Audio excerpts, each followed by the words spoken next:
الحمد لله وكفى وسلام على عباده الذين اصطفى أما بعد فأعوذ بالله من الشيطان الرجيم بسم الله الرحمن الرحيم قال الله تعالى إن كنتم تحبون الله فاتبعوني يحببكم الله ويغفر لكم ذنوبكم والله غفور رحيم. وقال النبي صلى الله عليه وسلم لا يؤمن أحدكم حتى أكون أحب إليه من والده وولده والناس أجمعين. صدق الله العظيم. دلوں سے غم مٹاتا ہے محمد نام ایسا ہے، نگر اجڑے بساتا ہے محمد نام ایسا ہے. کوئی یعقوب سے پوچھے کہ یوسف مل گئے کیسے، وہ بچڑوں کو ملاتا ہے محمد نام ایسا ہے. انہی کے نام سے پائی فقیروں نے شہنشاہی، انہی کے نام سے پائی فقیروں نے شہنشاہی. خدا سے بھی ملاتا ہے محمد نام ایسا ہے. قابل صدر احترام علماء اکرام و طلباء اعظام اور امت مسلمہ کے نوجوان جیالو، اللہ رب العزت نے کائنات کی مختلف چیزوں کے درمیان ایک مقناطیسیت پیدا فرمائی ہے. اگر یہ مقناطیسیت بے جان چیزوں کے درمیان میں ہو تو اسے کشش کہتے ہیں، اور اگر یہ مقناطیسیت دو جاندار چیزوں کے درمیان میں پائی جائے تو اسے میلان اور محبت کہتے ہیں. محبت کی تعریف بھی یہی ہے، دل کا کسی خوبی کی طرف مائل ہو جانے کو محبت کہتے ہیں، اس محبت میں غرق ہو جانے کو عشق کہتے ہیں.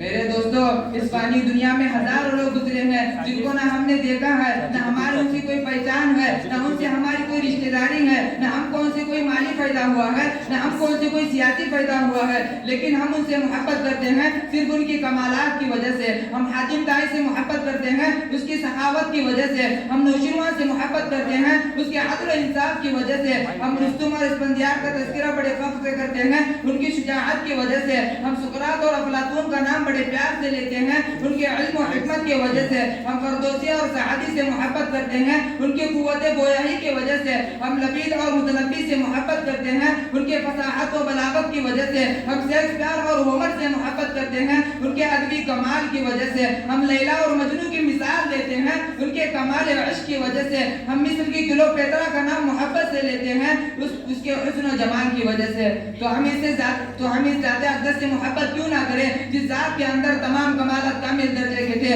ان لوگوں کے اندر جو کمال پایا جاتا تھا ناقص تھا، مگر ہمارے پیغمبر کا ہر کمال کامل تھا. میں حاتم طائی کی سخاوت کو مانتا ہوں. حاتم طائی کی سخاوت اس ذات اقدس کی سخاوت کا مقابلہ کیسے کر سکتی ہے جس نے دوستوں کو بھی فائدہ پہنچایا اور دشمنوں کو بھی فائدہ پہنچایا. جس ذات نے دوستوں کے ظاہر و باطن کو مالا مال کیا اور دشمنوں کے بھی ظاہر و باطن کو مالا مال کیا. جس ذات کی زبان پر کلمہ شہادت کے لا کے علاوہ کبھی لا نہیں آیا.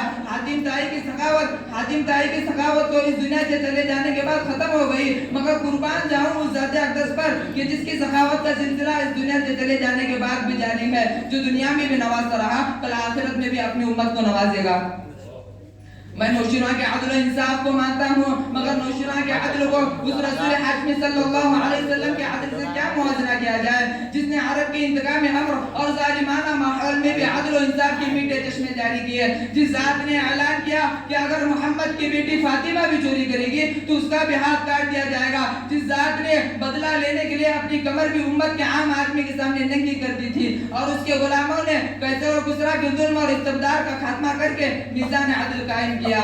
میں رستم اور اسفندیار کی شجاعت کو تسلیم کرتا ہوں، مگر اس خطیب اعظم اس عظیم مقرر کے کیا میں رستم اور اسفندیار کی شجاعت کو تسلیم کرتا ہوں مگر اس عظیم بہادر کی کیا کہنے کہ جس نے بغیر لشکر، بغیر ہتھیار، بغیر مال و دولت کے سال تک عرب کے وحشی درندوں کا مقابلہ کیا. میں صحبان وائل کی قوت خطابت سے انکار نہیں کرتا، مگر اس خطیب اعظم اس عظیم مقرر کے کیا کہنے کہ جس کی تاثیر خطابت سے پتھر بھی بول پڑے، جس کی تاثیر خطابت سے حیوان سام جیسے موذی جانور بھی بول اٹھے، جس کی تاثیر خطابت سے سنگدل انسانوں کی زندگیوں کی کایا پلٹ گئی. میرے سامنے مصر کے کلیوپیٹرا کے حسن کی بات نہ کرو کیونکہ آپ کو آسمان سے اور ذرہ کو پربت سے کیا نسبت. ارے مائے عرب کے حسن جمال کا مقابلہ تو مصر کا وہ حسین بھی نہیں کر سکتا کہ جس کے حسن نے چند بازار عورتوں کے عوش عواج گم کر دیے تھے. تو اگر ان لوگوں سے ان کے کمالات کی وجہ سے محبت کی جاتی ہے تو اس عظیم انسان سے محبت کیوں نہ کی جائے جس عظیم انسان میں یہ سارے کمالات اور یہ ساری صفات اعلیٰ وجہ الکمال پائے جاتے ہیں. ہمارا جو دعویٰ ہے کہ آدم علیہ السلام سے لے کر موسیٰ علیہ السلام تک، موسیٰ علیہ السلام سے لے کر عیسیٰ علیہ السلام تک تمام انبیاء علیہ السلام کو جو کمالات فردن فردن عطا کیے گئے تھے، ان سارے کے سارے کمالات کو رب کائنات نے تنہ تنہ جناب محمد رسول اللہ صلی اللہ علیہ وسلم میں جمع کر دیے تھے۔ آپ صلی اللہ علیہ وسلم کی ذات میں آدم علیہ السلام کا خلق، نوح علیہ السلام کا جوش تبلیغ، ابراہیم علیہ السلام کا ولولہ توحید، اسماعیل علیہ السلام کا جذبہ اسحاق علیہ السلام کی رضا، یعقوب کی تسلیم رضا، یوسف کا حسن، موسیٰ کا جلال، ہارون کا جمال، ایوب کا صبر، یوشع کا جہاد، یونس کی اطاعت، دانیال کی محبت، لوط کی حکمت، شیخ کی معرفت، الیاس کا وقار، داؤد کی آواز، یحییٰ کی پاک دامنی اور عیسیٰ علیہ السلام کو جود، اور ان جیسے بہت سے کمالات اور ان جیسے بہت سے اوصاف یکجا اللہ رب العزت نے آپ صلی اللہ علیہ وسلم کے اندر جمع کر دیے تھے۔ کسی شاعر نے کیا خوب کہا ہے، وہ صبح ربی کی سحر کا اجالا، وہ جس نے بہاروں نے صدیوں میں پالا، جسے حق نے خود آپ سانچے میں ڈالا، وہ جس نے اندھیروں سے حق کو نکالا، وہ برکت کا پردہ، وہ رحمت کا جالا، وہ آدم تا عیسیٰ نبی کا حوالہ، فلک چاند سورج ستارے گواہ ہیں، زمین کے ہستی سب نظارے گواہ ہیں، وہ آیا ہے جس نے جہاں کو سنبھالا، حسن کی نزاکت امنگوں کی مالا، وہ ہر نوری بشری سے بہتر وہ بالا، جو سمجھے تو کوئی اسے ہوش والا، وہ ہر معجزے میں نبیوں سے آلہ، وہ تقویم احسن میں سب سے نرالا، وہ آدم نے اپنی نگاہوں میں دیکھا، وہ تخلیقی قدرت کی باہوں میں دیکھا، وہ عزت میں اول، وہ عظمت میں اول، شوکت میں اول، رفعت میں اول، عفت میں اول، عصمت میں اول، چاہت میں اول، قدرت میں اول، یوسف سے پہلے، یوشع سے پہلے، صالح سے پہلے، یحییٰ سے پہلے، وہ توحید رب کی سنانے میں آیا، وہ امت کو سینے لگانے میں آیا، وہ توحید رب کی سنانے میں آیا، وہ امت کو سینے لگانے میں آیا، وہ آباد کرنے جہاں آ گیا ہے، وہ سب کی خوشی کا سامان آ گیا ہے۔ کون آیا؟ توجہ، کون آیا؟ وہ کسرا کے کنگرے گرے جا رہے ہیں، یہودی بھی دیکھو مرے جا رہے ہیں، مسیحی بھی ماتم کرے جا رہے ہیں۔ کون آیا؟ جمال معلا، کمال تعالی، نگاہوں کی جنت، نبوت کا تالا۔ میرے دوستو، وہ کون سا خلق ہے، وہ کون سا کمال ہے، وہ کون سی صفت ہے جو محبوب رب العالمین میں نہیں تھی؟ آپ صلی اللہ علیہ وسلم کے خوش اخلاقی کی حالت تھی کہ حضرت انس رضی اللہ عنہ فرماتے ہیں کہ میں 10 برس تک آپ صلی اللہ علیہ وسلم کی خدمت میں رہا، آپ صلی اللہ علیہ وسلم نے مجھے کبھی اف تک نہیں کہا اور نے کبھی یہ فرمایا کہ اے انس تو نے یہ کام کیوں نہیں کیا۔ آپ صلی اللہ علیہ وسلم کی شجاعت کا یہ علم تھا کہ جنگ حنین میں جب مشرکوں کے سخت حملے کے تاب نہ لا کر مسلمان ادھر ادھر بکھر گئے تھے تو آپ صلی اللہ علیہ وسلم خچر پر سوار ہو کر دشمنوں کو للکارتے ہوئے رجزیہ شعر پڑھ رہے تھے۔ انا النبی لا کذب، انا ابن عبد المطلب، اے لوگوں میں سچا نبی ہوں، میں ابن عبد المطلب ہوں۔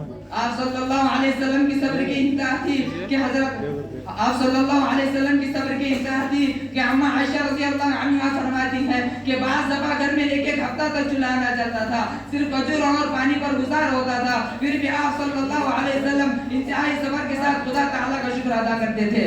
آپ صلی اللہ علیہ وسلم کے عفو در گزر کے انتہا تھی کہ فتح مکہ کے موقع پر اپنے خون کے پیاسوں کو، ان درندوں کو جنہوں نے امام المؤذنین حضرت بلال حبشی رضی اللہ عنہ کو تپتی ہوئی ریت پر لٹا کر سینے پر پتھر رکھ کر تڑپایا تھا، جن بدبختوں نے حضرت سمیہ رضی اللہ عنہ کو شرمناک طریقے پر شہید کیا تھا، جن سنگین انسانوں نے آپ صلی اللہ علیہ وسلم کی چچا کو شہید کر کے آپ صلی اللہ علیہ وسلم کی چچا کا کلیجہ جمایا تھا، جن گستاخوں کی جماعت نے نماز کی حالت میں آپ صلی اللہ علیہ وسلم کی گردن پر غلاظت ڈالی تھی، جن وحشیوں نے آپ صلی اللہ علیہ وسلم کو طائف کی گلیوں میں گھسیٹا تھا، جنہوں نے آپ صلی اللہ علیہ وسلم کے راستے میں کانٹے بچھائے تھے، جنہوں نے آپ صلی اللہ علیہ وسلم کو پاگل، دیوانہ، مجنون اور ساحر کہا تھا، جنہوں نے آپ صلی اللہ علیہ وسلم کے قتل کا منصوبہ بنایا تھا۔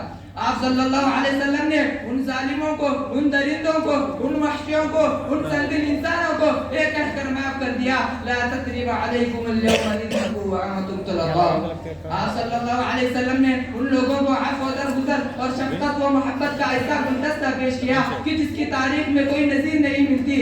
آپ صلی اللہ علیہ وسلم نے فرمایا، اے مکہ کے لوگوں، اے قوم قریش، گھبراؤ نہیں، آج میں تمہارے ساتھ وہی معاملہ کروں گا جو حضرت یوسف علیہ السلام نے اپنی بھائیوں کے ساتھ کیا تھا۔ اے مکہ کے لوگوں جاؤ، آج تم پر کوئی سرزنش نہیں، آج تم سب آزاد ہو، کل تم نے ہم کو نہیں چھوڑا تھا لیکن آج ہم تمہیں نہیں چھیڑیں گے، آج تم سب معمون ہو، آج میں تمہاری پچھلی غلطیوں کو یاد دلا کر تمہاری نگاہیں نیچے نہیں کروں گا، یغفر اللہ لنا ولکم، بلکہ تمہاری غلطیوں کی تمہارے لیے خدا تعالیٰ سے معافی مانگوں گا۔ آپ صلی اللہ علیہ وسلم کی شفقت و محبت کا یہ عالم تھا کہ دوست انسانوں نے بھی آپ صلی اللہ علیہ وسلم کو سچا ہونے کا اقرار کیا۔ جنگ بدر میں اخنس بن شریک نے ابو جہل سے پوچھا، اے ابو جہل سچ بتانا کہ یہاں ہم دونوں کے سوا تیسرا کوئی نہیں، محمد سچا ہے یا جھوٹا؟